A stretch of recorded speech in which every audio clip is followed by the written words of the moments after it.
¿Qué le parece? Esa es la vida que están viviendo nuestros hijos hoy en día. Esa es la vida, donde antes lo que era malo, ahora es bueno. Y lo que ahora es bueno, antes era malo. El mundo al revés. Por eso, qué responsabilidad tan grande ser un padre y ser una madre.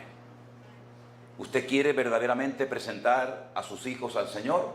Pues asuma su responsabilidad como padre y como madre.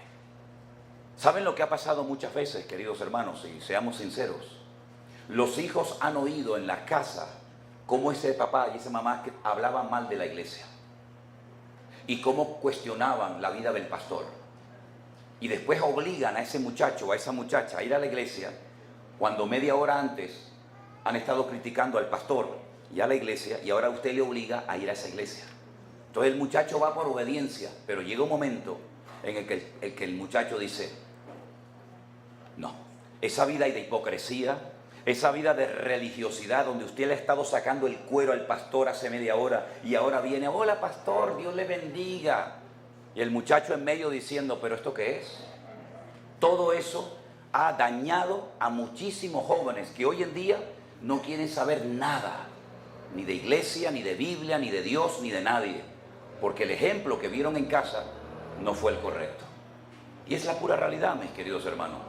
Por eso sí, oramos por los niños, los presentamos al Señor, pero usted como papá va a cumplir su responsabilidad, usted como madre va a cumplir su responsabilidad, o está muy ocupada viendo el culebrón último que han puesto en televisión, que viene de México, de Colombia, o sabe Dios qué.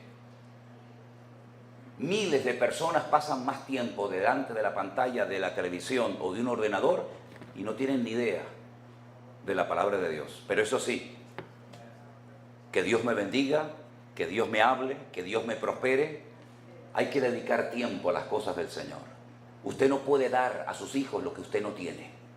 Porque dice la Biblia, el Dios de Abraham, el Dios de Isaac y el Dios de Jacob, porque supieron enseñar a sus hijos el temor y la palabra de Dios. Pero, ¿usted quiere que su hijo sea espiritual? ¿Sí o no? ¿Cuántos padres quieren que sus hijos sean espirituales? Pues enséñele usted cómo es un hombre de Dios. Que cuando miren a papá, que cuando miren a mamá, vean una mujer de Dios que se goza, que le da gracias al Señor por lo que tenemos y por lo que no tenemos. Si usted no le va a enseñar eso a sus hijos, ¿para qué los trae hoy para que el pastor ore por ellos? Si la responsabilidad de criar a sus hijos es suya, no es mía. Yo ya crié a las mías. Pero el deber de ser padre y madre, según la Biblia, es muy importante. Un padre puede marcar para toda la vida a un hijo, para bien o para mal. ¿Cuántos hermanos han crecido en un hogar dividido? ¿Cuántos creyentes hoy en día han crecido en un hogar donde el padre no le dio un beso en la vida? Era muy cariñoso siempre de puertas para afuera, pero de puertas para adentro era completamente diferente. Seguramente me habrán escuchado que en alguna ocasión he dicho que una vez una hermana en España, cuando terminé de predicar, se me acercó y me dijo, hermano, me voy a ir a vivir a la iglesia con mis hijos. Y le dije, ¿y eso? Dice, ¿sabe por qué, hermano? Porque mi marido en la iglesia es un encanto de hombre. Saluda a todo el mundo, es cariñoso, saluda a uno, saluda al otro, besa a este, besa al otro. Pero ese ángel en la casa es un demonio, hermano. ¿Qué le parece?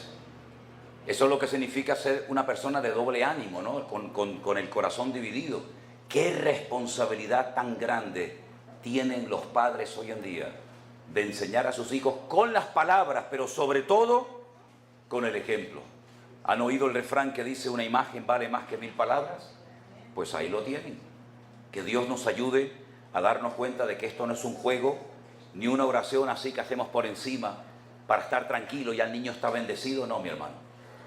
El niño tiene que tener un punto de referencia que no tiene que ser ni la televisión, ni el internet, ni el cantante de turno, ni el artista de Hollywood. El punto de referencia de su hijo tiene que ser usted, como padre y como madre. Que vean que su padre ora, que su padre busca al Señor, que su madre es una mujer de Dios, y eso les va a marcar para toda la vida. ¿Cuántos dicen amén? Cierren sus ojos un momentito, amados hermanos, vamos a orar, dándole gracias al Señor por este momento en el que usted va a presentar a sus hijos al Señor, y que Dios les dé mucha sabiduría para que usted pueda cumplir con su responsabilidad como padre y como madre y pueda ser un ejemplo para ellos. Bendito sea tu nombre, Señor. Te damos muchísimas gracias, Padre Santo, Padre bueno, porque tú nos has dado un buen ejemplo como Padre. Te damos gracias, Señor, porque en tu palabra vemos claramente las enseñanzas que tenemos que poner en práctica si queremos hogares bendecidos, familias unidas y prósperas.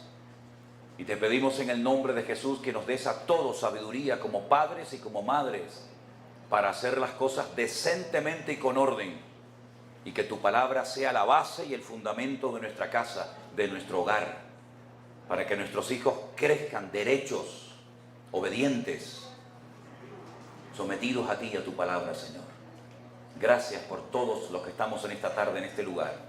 Nos encomendamos a ti en el nombre bendito de Jesús. Amén y amén. Los hermanos que van a presentar a sus hijos al Señor están aquí. Pueden pasar, por favor, si son tan amables, hermanos. Gloria a Dios. Qué bueno. Gloria a Dios. ¿Cómo se llama vuestro hijo? Caleb. Caleb. Hermanos, yo voy a hablar esta noche acerca de la importancia del nombre. Piense bien a ver qué nombre le pusieron a usted, porque el nombre te va a marcar para toda la vida, porque es como tu código espiritual. Este niño, sus padres le pusieron Caleb. ¿Qué edad tiene? Un añito y medio. La palabra Caleb son dos palabras hebreas que lo juntaron para hacer un nombre. Kol, Lev. Kol en hebreo significa todo. Lev significa corazón. El significado del nombre de este niño es todo corazón. Cuando en Israel quieren llamar al perro, le llaman exactamente igual, pero con otras vocales. En vez de llamar Caleb, que es el nombre a una persona, le llaman Keleb. Son las mismas palabras, pero cambian la vocal. Y Keleb es el perro, porque los perros, ¿qué son? Todo corazón.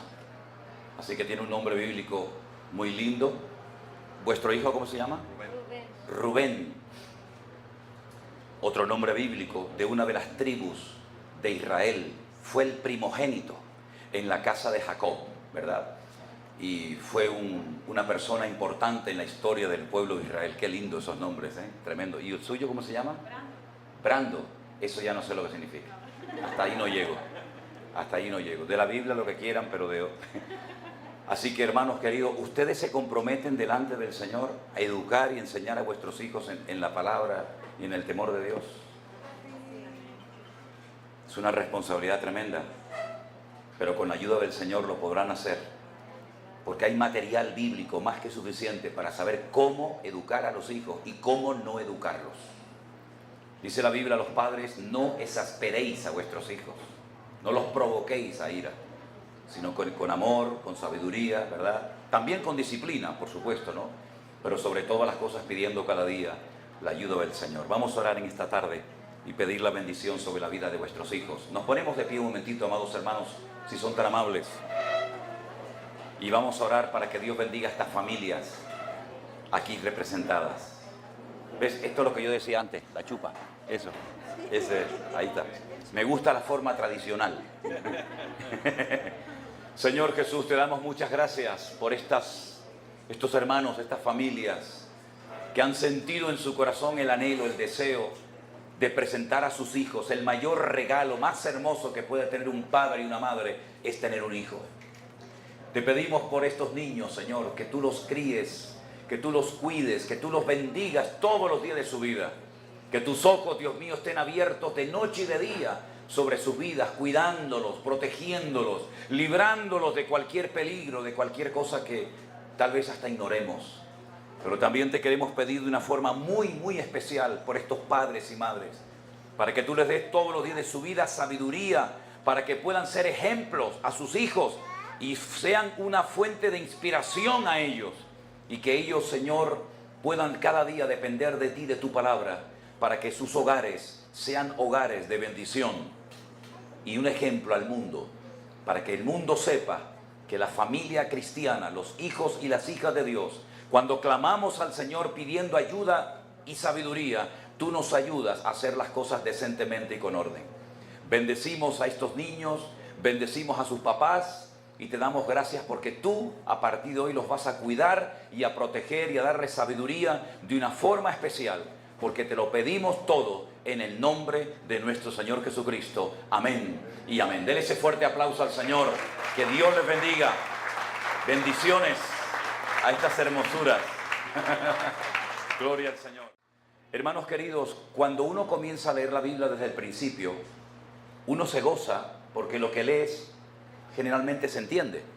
El libro del Génesis es muy bonito, no es muy complicado, aunque enseña cosas profundas.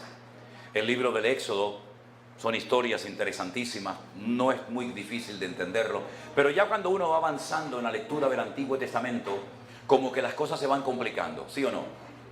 Sobre todo hay unos libros que son nombres y más nombres y genealogías, y este engendró a este y este engendró al otro. Y algunas veces me han preguntado, hermano, ¿por qué la Biblia da tantos nombres? ¿Es necesario leer esos versículos? El abuelo se llamaba fulano, el bisabuelo se llamaba así, el nieto se llamaba asao. Mire, hermano, en la Biblia no hay nada que sobre. No hay nada que sobra. No se pusieron cosas para hacer un libro más ancho, más extenso, sino que todo tiene una razón de ser y una explicación. Permítame que yo les lea unos versículos que ahora cuando yo los lea se pueden quedar sorprendidos porque van a decir, hermano, no he entendido nada. Pero para eso estamos aquí, para aprender. ¿Cuántos quieren aprender de la palabra del Señor? Abra conmigo, si tiene su Biblia a mano, en Primera de Crónicas, por favor, Primera de Crónicas, el capítulo 3, Primera de Crónicas, capítulo 3, el versículo 8. Primera de Crónicas, capítulo 3, versículo 8.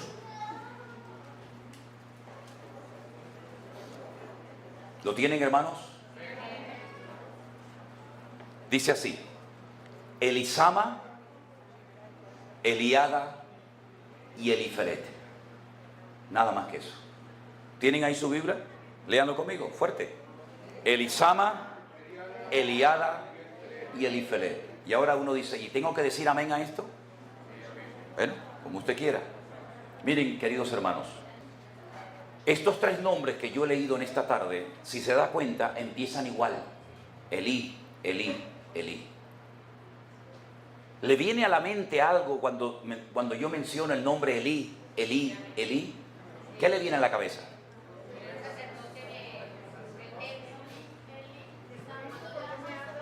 Cuando se repite Elí, Elí. Cuando el Señor Jesucristo estuvo en la cruz clavado, habló 7 veces. ¿Se acuerdan? Tengo sed, consumado es. Padre, en tus manos encomiendo mi espíritu. Dios mío, ¿por qué me has desamparado? Etcétera, etcétera. Hay un momento en el que el Señor Jesucristo en la cruz dijo, Elí, Elí, lama sabactani.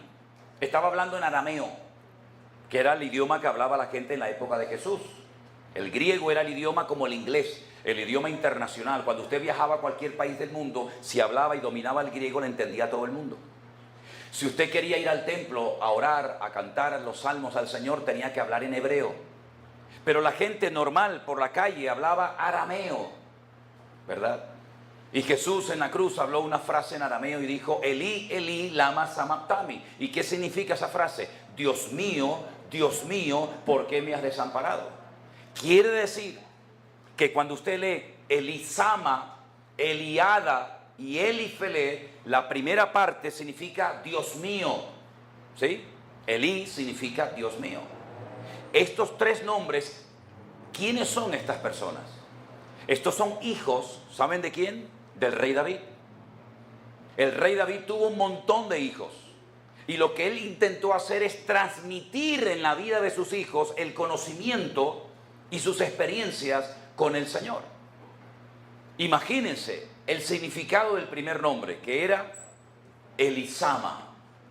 Significa Dios mío, o el Dios mío me oye. Dígalo conmigo. Elisama significa mi Dios oye.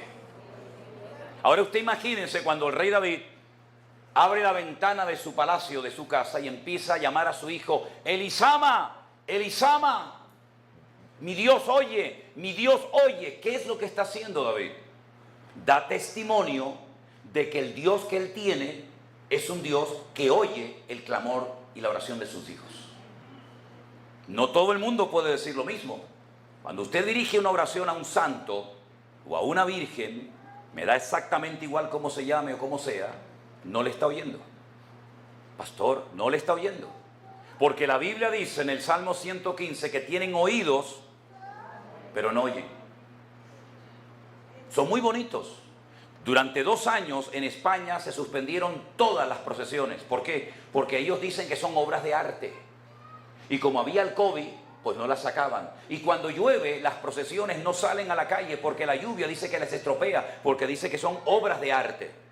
No digo que no lo sean, pero son ídolos mudos, ciegos, sordos. ¿O acaso conocen a ustedes aquí en México o en algún país del mundo algún santo que hable? ¿Alguna imagen, alguna virgen que hable? ¿Conocen alguna? En España tenemos miles de vírgenes. Ustedes tienen aquí algunas que son también muy famosas, pero en España las tenemos de todos los colores y de todos los tamaños. La patrona, la virgen patrona de todas las Islas Canarias es de color negro, porque era un ídolo de los guanches, que eran los aborígenes de las islas antes de que los españoles vinieran y las conquistaran. Y tenían un ídolo, una imagen que era negra. Pero los canarios no son negros, son de piel blanca. Pero se quedó ese ídolo y le cambiaron el nombre y le llamaron Nuestra Señora de Candelaria. Y la gente adora un ídolo de los aborígenes creyendo que era una virgen que se apareció, que cayó de un barco y que apareció en las playas, creyendo que esa virgen les oye. No hay ningún santo que oiga. ¿Conocen ustedes por casualidad? A lo mejor en México tienen alguno, yo no lo sabía. ¿Tienen ustedes algún santo aquí en alguna iglesia, en alguna parroquia, en alguna catedral, que cuando, por ejemplo, no sé, quiere salir a dar un paseo, a tomar el sol, o ir a Cancún, a las playas, o dar un paseo, simplemente salga solito, se baje del altar y salga solo y dice: a ver, voy a estar un ratito caminando y dentro de 1 hora vuelvo al altar? ¿Conocen alguno? ¿Tienen alguno ustedes así? Es que la Biblia dice que tienen pies y no caminan, y tienen boca y no hablan. Y la Biblia dice: y así son todos los que los adoran. Cuando yo entendí que nuestro Dios es un Dios que nos oye, ya nunca más me dirigí a ninguna virgen ni a ningún santo. Porque nuestro Dios, cuando usted clama a Él con fe, Él dice en su palabra: pedid y se os dará, llamad y se os abrirá. Porque todo el que pide recibe, el que busca halla y el que llama se le abrirá. Y dijo el Señor en su palabra: y todo lo que pidiereis al Padre en mi nombre, yo os lo haré, para que el Padre sea glorificado en el Hijo.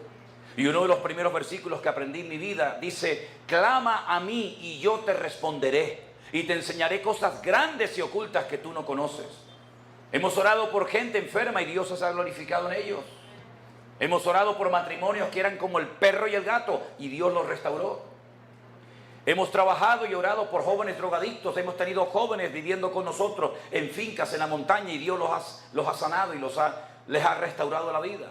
Hemos orado por personas con problemas de demonios, ¿saben? Por haber ido a santeros, a brujos, a divinos, a curanderos, que le abrieron una puerta al diablo y quedaron totalmente trastocados. Y al orar por ellos, Dios los ha liberado. Y hoy en día son padres de familia y son libres, y en algunos casos hasta sirviendo al Señor.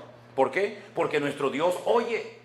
Y David sabía perfectamente que su Dios lo oía. ¿Cuántas veces lo libró? ¿Cuántas veces clamó al Señor y el Señor lo ayudó? ¿Por qué? Porque el Señor oye y responde a la oración de fe de sus hijos. Eso es lo que significa Elisama. Y el otro hermano, Eliada, ¿cómo empieza? Elí. ¿Qué significa Elí? Mi Dios. Eliada, mi Dios conoce. Qué significado tan lindo. Dios conoce toda nuestra vida. Lo que usted nunca le ha contado ni le contará a nadie, Él lo sabe. Dice que Él nos conoció desde el vientre de nuestra madre. Mis ojos vieron desde el embrión. El Señor nos estaba observando. Conoce todas las lágrimas que has derramado a lo largo de tu vida. Conoce tus angustias, tus tristezas, tus fracasos, tus victorias. Conoce las veces que has llorado sola pidiendo misericordia y ayuda de parte de Dios. Conoce absolutamente todo de tu pasado, pero también de tu presente. Hay casos en la Biblia muy significativos, cuando dice la Biblia que un día vino un muchacho llamado Natanael, el regalo de Dios, o el don de Dios, y lo ve venir el Señor hacia él y le dice a la gente: chicos, escuchen una cosa, este hombre es un verdadero israelita. Y le dice Natanael: ¿y tú cómo sabes que yo soy un hombre íntegro y honesto y un verdadero varón de Israel, si nunca nos hemos visto? Y el Señor le dice: yo te vi a ti cuando estabas debajo de la higuera. Es decir, no le podemos ocultar nada a Dios.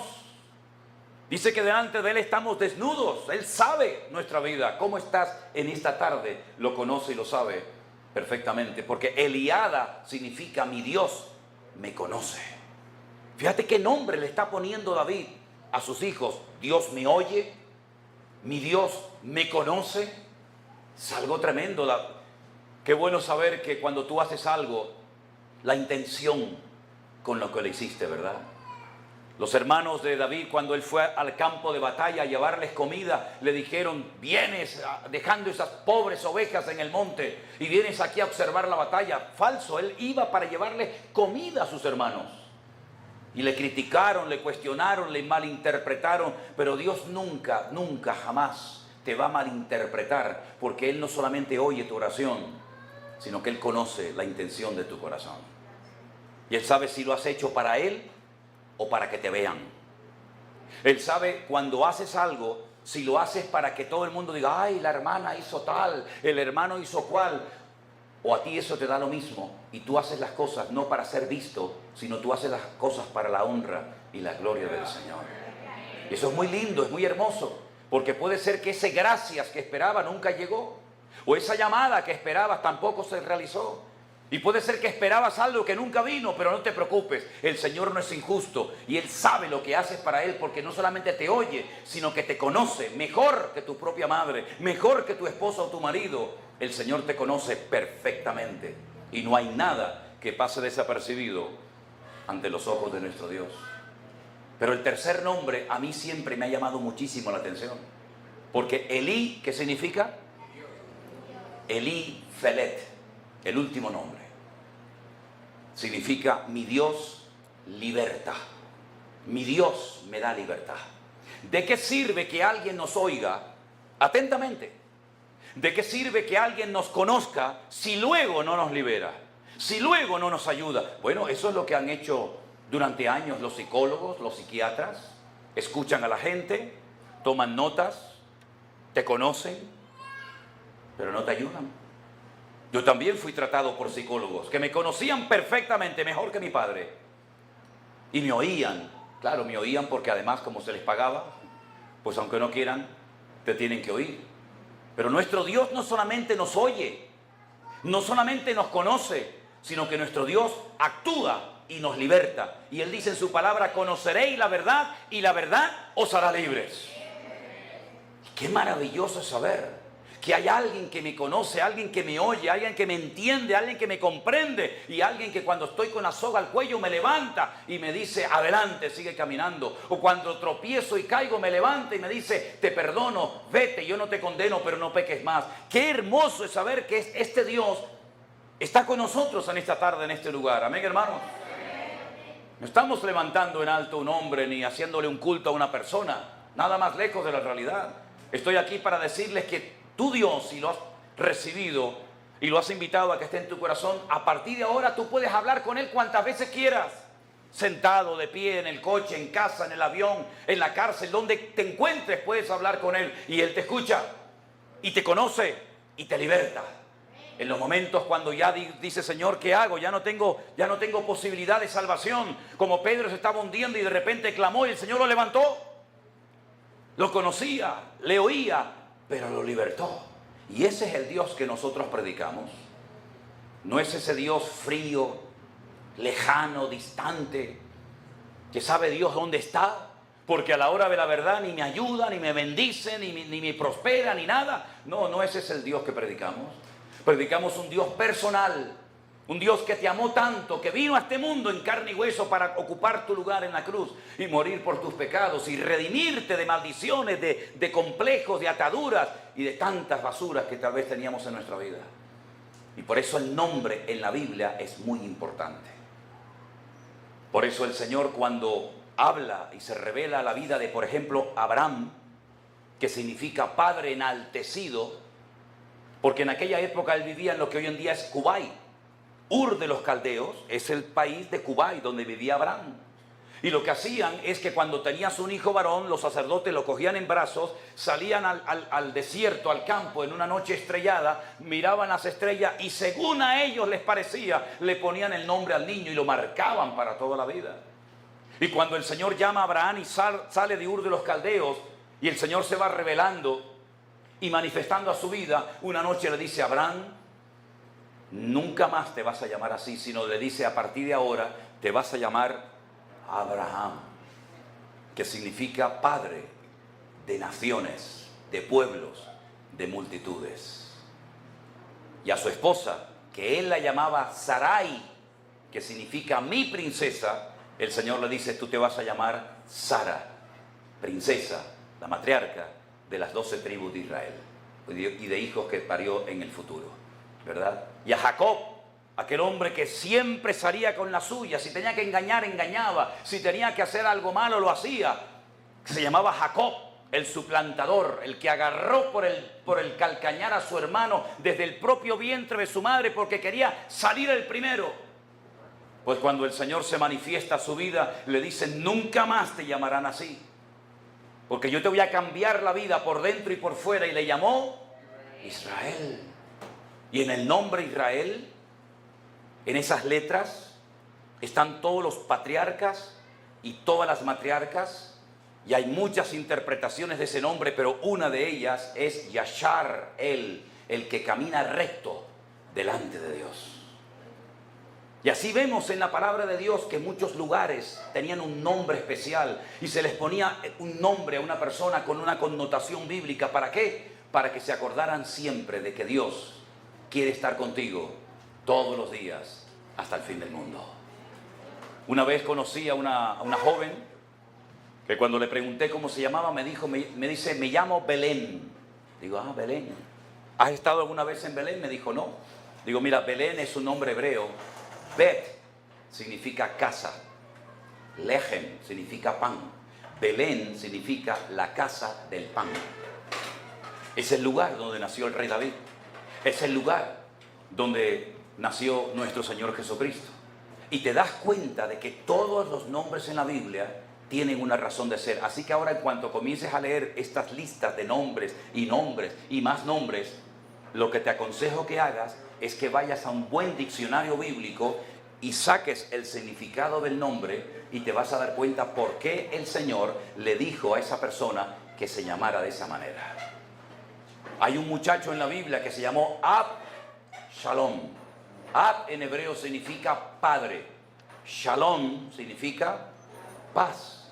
Padre de paz. Se levantó contra su propio padre para matarlo. Él quería ser rey, él quería ocupar el trono, no hizo honor a su nombre. Ahora pueden entender ustedes, cuando el Señor Jesucristo resucita de entre los muertos, dice que el regalo que el Padre le dio al Hijo es un nombre, sobre todo nombre, para que en el nombre de Jesús se doble toda rodilla y toda lengua confiese que Jesucristo es el Señor. Y este es el nombre que me cambió a mí. A mí no me cambió una religión. A mí no me cambió un pastor, a mí no me cambió una iglesia, yo no sigo a nadie, a mí el que me cambió fue mi Señor Jesucristo. Y su nombre, Yeshua en hebreo, o Jesús si quieren en español, significa el que salva, el que cambia las vidas. Porque creemos que Jesús sigue cambiando vidas hoy en día. Yo tuve una religión que no busqué, una religión que me metieron desde la cuna cuando era pequeño. Yo no elegí nunca ser católico. Yo no elegí nunca que me bautizaran. Yo no elegí nunca que hicieran la primera comunión. Yo no elegí la religión que practiqué hasta los 17 años, malamente. Pero yo sí he escogido hoy por hoy, con conocimiento de causa y libremente, seguir y adorar y honrar a mi Señor Jesucristo. Por lo que hizo por mí, le estaré eternamente agradecido. Mi pregunta en esta tarde es la siguiente. ¿Usted ha invitado al Señor Jesucristo a que entre a su corazón y sea su Señor y Salvador? Porque yo veo a Cristo que lo cuelgan por todas partes. Lo cuelgan en una cruz, lo pintan en un cuadro, se lo cuelgan aquí en el cuello, lo ponen por todos los lados en una estampita en el bolsillo, lo ponen en los coches como para tener una especie de amuleto que te proteja, lo ponen por todos los lados, menos donde tienen que ponerlo. En España hay una catedral en la ciudad de Oviedo que tiene una urna de cristal donde hay un cáliz que dice que hay 3 gotas de la leche de María, y la gente va a adorar las 3 gotitas de la leche de María. En la isla de Las Palmas de Gran Canaria hay una iglesia en un parque que se llama el Parque de San Telmo, donde hay en el altar mayor de la iglesia astillas, trozos de madera de la cruz de Cristo y varios clavos. Dicen que eran de los que crucificaron al Maestro, y la gente va allí a adorarlos. En otro lugar hay gente que va a adorar las sandalias de Jesús, y en otro lugar la túnica de Jesús. He estado en iglesias donde dicen que tienen la corona de espinas que los romanos le pusieron en la cabeza al Maestro. Es decir, adoran las sandalias, adoran la túnica, adoran los clavos, adoran todo menos al que tienen que adorar. Y nosotros no adoramos cosas ni a personas, sino que hacemos caso a lo que dijo el Señor en su palabra. Al Señor tu Dios adorarás y a Él solo servirás. Fuerte ese aplauso a nuestro Dios en esta tarde. Toda la gloria sea para Él. Aleluya. Bendito sea Dios. Bendito sea el Señor. Y el objetivo que nos planteamos desde el principio, por alquilar este local y comprar esta pantalla y tener este equipo de sonido y poner esas sillas, ¿para qué es?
Para que ustedes tengan un lugar en esta ciudad, no digo que no haya otros, pero que ustedes sepan que en este local queremos predicar la sana doctrina y la palabra de Dios, ¿verdad? Y todos los jueves y todos los domingos en directo nosotros retransmitimos el culto que hacemos en nuestra iglesia en las Islas Canarias, para que en cualquier parte del mundo, lógicamente teniendo en cuenta los cambios horarios, ustedes pueden decir: yo quiero ir el domingo, creo que aquí coincide a las 12:30 de la mañana, me parece. Nosotros hacemos a las 6:30 de la tarde la reunión, pero para ustedes sería a las 12:30 del mediodía, y lo puedes venir aquí a escuchar. Puedes estar en tu casa con el teléfono, con la tablet, con el iPad o lo que sea. Puedes compartirlo con amigos, con vecinos, con familiares. Hay un arzobispo aquí en México, hay un arzobispo aquí en Capital Federal, que todos los días recibe el devocional, porque dice que le encantan escuchar los devocionales. Hay monjas, hay curas, incluso, no recuerdo exactamente, creo que fue ayer, no, perdón, antes de ayer en Chalco se me acercó un muchacho y me dice: pastor, quiero decirle que yo no creo en Dios. Yo soy ateo, pero todos los días veo y no me pierdo el devocional. Y le dije: eres un ateo muy raro, ¿eh? Además te voy a decir una cosa, ¿tú dices que no crees en Dios? Dice: no. Pero entonces no eres ateo. Sí, soy ateo. Digo: pero si ateo no significa que no creas en Dios. Ateo es una palabra griega. A en el griego significa sin. Y teo en griego es Dios. Entonces, si no crees en Dios, ¿para qué lo mencionas? Y le dije: ¿no te acuerdas de aquel ateo Aquel arrogante, soberbio que decía, siempre se jactaba públicamente, decía, yo no creo en Dios. Y cuando terminaba la conferencia decía, bueno, están todos despedidos hasta mañana si Dios quiere. Entonces tú no eres ateo. Lo que pasa es que tú no quieres reconocer a Dios en tu vida porque quieres vivir a tu manera, haciendo lo que te da la gana y no rendirle cuentas a nadie. Y es mucho más fácil decir que no crees en Dios porque eres un desobediente y no quieres agradar al Señor. Así que déjate de cuentos y búscate otra palabrita, porque la de ateo se te queda grande. Y al final del culto el muchacho vino, me dio un abrazo, me dio, bueno, no un beso, no me dio, pero me dio un abrazo, me dio la mano y creo que lo dejé pensando. ¿Usted cree en Dios? ¿Usted cree en Dios? Pues viva conforme a su creencia, porque Dios no solamente quiere que creamos en Él, sino que le adoremos y le sirvamos. ¿Cuántos creen que si yo ahora tomo un vaso de agua, se me quita la sed que tengo? ¿Cuántos lo creen? ¿Y si la dejo ahí, se me quita? ¿Pero está ahí? Yo creo firmemente que si me meto esto en mi cuerpo, que es una fórmula química, que es H2O, hidrógeno y oxígeno, automáticamente mi cuerpo va a sentir el alivio del agua. Yo lo creo, ¿sí o no? ¿Cuántos lo creen? Pero ahí está. Me puedo morir deshidratado esta tarde. Me puedo morir de sed teniendo la botella de agua delante. Exactamente igual ocurre con nuestro Dios. No, yo creo en Dios, pastor. Yo creo mucho, mucho en Dios.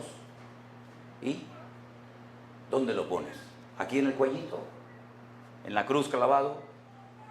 En algunas ocasiones he ido a algunos hogares y me han enseñado la casa. Mira, hermano, aquí está el salón, aquí es la cocina. Y en algunas ocasiones, cuando he entrado a la habitación de matrimonio, tienen encima de la cama de matrimonio un crucifijo así de grande, que yo para mí digo, Dios mío, como se le caiga encima los mata una noche a todos.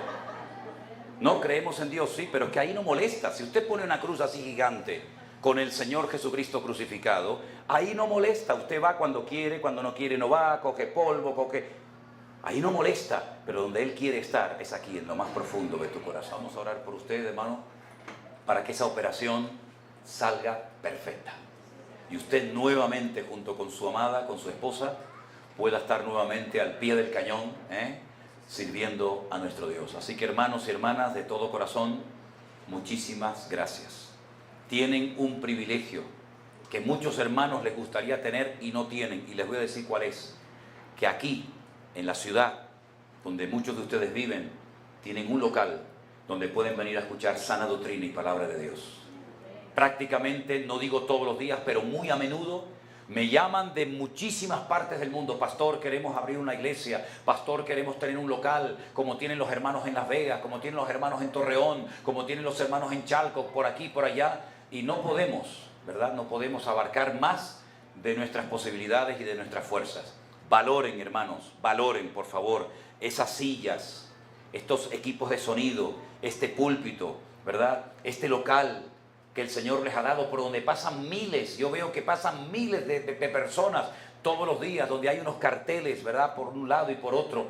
Es un privilegio, ¿verdad? Cuiden la iglesia, valórenla. Cuando usted vea un papel en el suelo, yo no lo tiré, pero me agacho y lo levanto como si lo hubiera tirado yo. Cuando va al baño y ve a lo mejor la canilla, el grifo abierto, ciérrelo, ¿verdad? Cuando usted ve que hay una luz encendida y no hace falta, apáguela. En otras palabras, cuide de este lugar como si fuera su propia casa.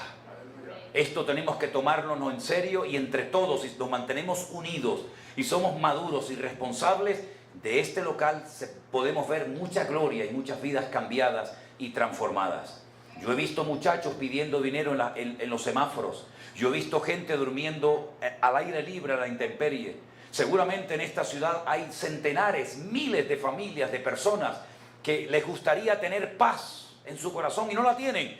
Pero Dios ha puesto un punto de luz en esta ciudad para que a través de sus vidas y de sus testimonios, Torreón sea no un lugar de violencia, no un lugar de divorcios, no un lugar de secuestros y de robos, sino sea un lugar donde la gloria del Señor esté. Y que el mundo sepa que en este lugar el Señor está obrando en las vidas. ¿Cuántos dicen amén? Amén. Gloria al Señor. Vamos a orar por nuestros hermanos en esta tarde. Bendito sea el nombre del Señor.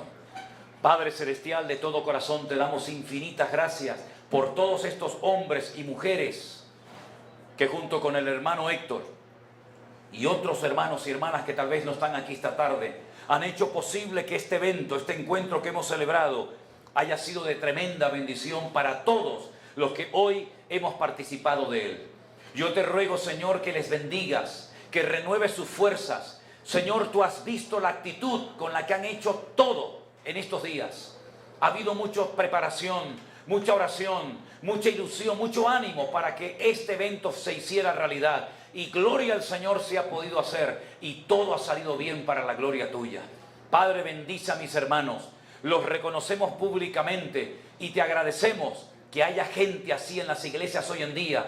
Gente que sin afán de protagonismo, sin ningún deseo personal, hacen las cosas no para ser vistos y reconocidos por el hombre, sino para agradarte y glorificarte a ti. Bendecimos y te damos gracias por nuestros hermanos en el bendito y precioso nombre de nuestro Señor Jesucristo. Amén y amén. Dele ese fuerte aplauso a nuestro Dios. Gracias, gracias, mis queridos hermanos. Aleluya, aleluya.